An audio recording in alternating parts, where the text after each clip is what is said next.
યુવા મોરચા ભાજપ અને એબીવીપી કાર્યકર્તા કોંગ્રેસમાં જોડાયા। 16 જેટલા હોદ્દેદારો તેમજ 50 થી વધુ કાર્યકર્તા કોંગ્રેસમાં જોડાયા છે।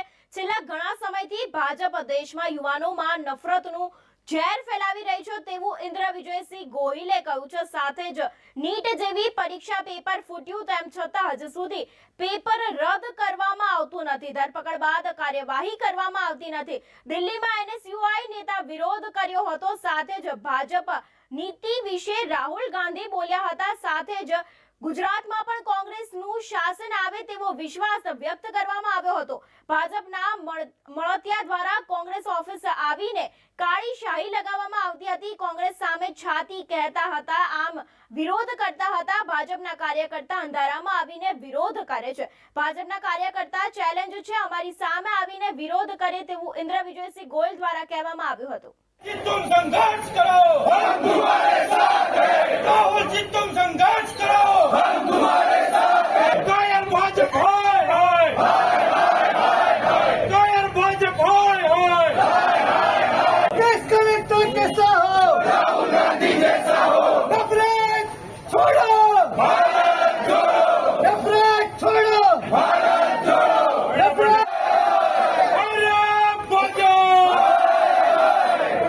भाजप होय होय,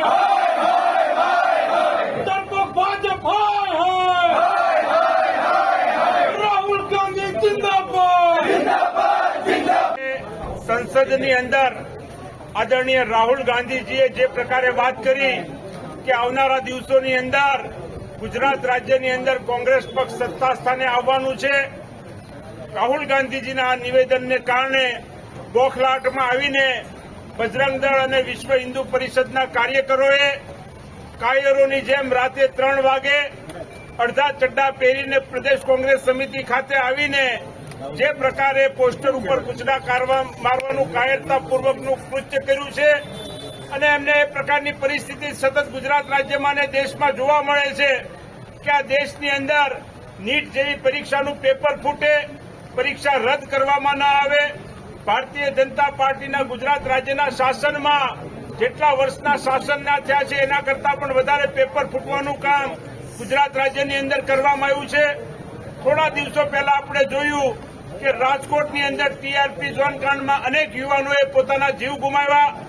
કોંગ્રેસ પક્ષના આહવાનને કારણે રાજકોટ શહેરના સમગ્ર વેપારીઓએ કોંગ્રેસ પક્ષના બંધના એલાનને સમર્થન આપ્યું અને ઐતિહાસિક ભૂતોનો ભવિષ્ય જડબે સલાક રાજકોટ શહેર બંધ રહ્યું।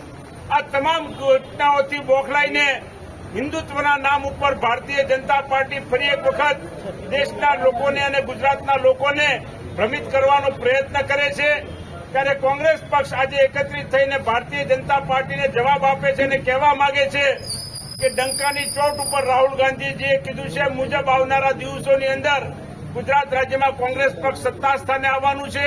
ગુજરાત રાજ્યના વિદ્યાર્થીઓના હિત માટે કોન્ટ્રાક્ટ સિસ્ટમ હોય, આઉટસોર્સિંગ હોય, ફિક્સ સ્કેલ હોય, આ તમામ મુદ્દાઓ પર યુવાનોને ન્યાય આપવાનું કામ કરવામાં આવશે અને ગુજરાત રાજ્યની અંદર જે બનાવો બન્યા છે જેના માટે દોષિત છે અને હંમેશા વાત કરવામાં આવતી હોય છે કે ચમરબંધીને પકડવામાં આવશે, પરંતુ ચમરબંધી ક્યારે પકડાના નથી। આ મગરમચ્છોને પણ જેલના સળિયા પાછળ જવાનું છે। એ ગભરાટથી આવીને ગઈકાલે ભારતીય જનતા પાર્ટી અને વિશ્વ હિન્દુ પરિષદના કાર્યકરોએ જે કૃત્ય કર્યું છે એને અમે સખત શબ્દોમાં વખોડી કાઢી નાખીએ છીએ। આવનારા દિવસોની અંદર ભારતીય જનતા પાર્ટીનું આ કાયરતાપૂર્વકનું કૃત્ય ભવિષ્યમાં ન કરી શકે એ પ્રકારના અમે દાખલા બેસાડશું। ભૂતકાળની અંદર યુથ કોંગ્રેસ અને એનએસયુઆઈના કાર્યકરોએ અનેકવાર થોડા દિવસે મીડિયામાં જાહેરાત આપીને પ્રેસમાં વાત કરીને ભારતીય જનતા પાર્ટીના કાર્યાલયને તાળા મારેલા છે। એવા 50 વિડીયો આપની સમક્ષ અમે રજૂ કરી શકીએ એમ છીએ।